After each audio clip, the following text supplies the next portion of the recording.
Noto'g'ri tushunmang. Men ayolimga bitta olsam, ayolim biladi, ayamga 10 ta olaman.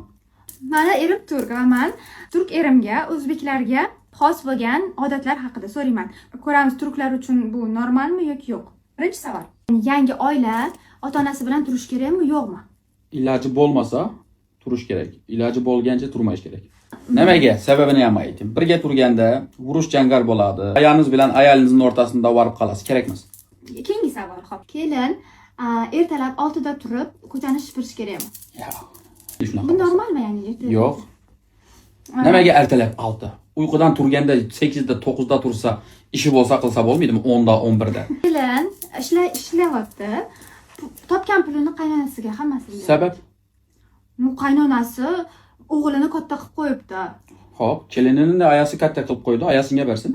To'g'ri. Agar Turkiya teginglar deb so'rayman menga keyin. Masalan, bizda shunaqa narsa bor.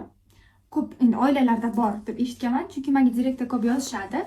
Agar kelinga nimadir olib kelsa, eri birga yashaydi-da, nimadir shirinlik, qanaqadir gul olib kelsa, Padarak nima bo'lsa, oyisiga ham o'sha kuni olib borish kerak. Xuddi shunaqa narsa. Ayasinga olgan narsasini ham kelinga olish kerakmi? Yo'q. Faqat kelinga olgan narsasini ayasinga ham olish kerak. Normalmi? Olsin, ayasinga ham olsin. Lekin masalan, Unga boshqa narsa kuni. yo'q. Misol, sevgililar kunida ayasinga boshqa kun olsin, ayasinga hajja olib borsin. Ayolinga ham telefon olsin, boshqa narsa. Nimaga ikkalasiga birga olish kerak? Ikkalasiga ham olsin, alohida olsin. Nima farqi bor? Bo'lmasa o'ylanmasin, ayasi bilan yashayib qolsin. Noto'g'ri tushunmang. Men ayolimga bitta olsam, ayolim biladi, ayamga 10 ta olaman. Ayamni qisqanmayish kerak, ayamning ayolimni qisqanmayish kerak. Ular boshqa. Boshqada ular. Sana ayoling oying bilan urushib qoldi. Oying nohaq. Lekin sana ayoling haqli.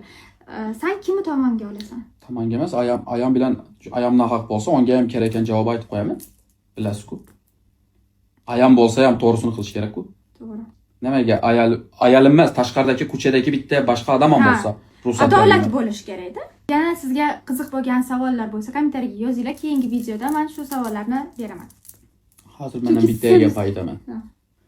Turk, o'zbek, qozoq, tatar, qirg'iz, tojik, biz hammamiz bitta millatmiz, esingizdan chiqmasin.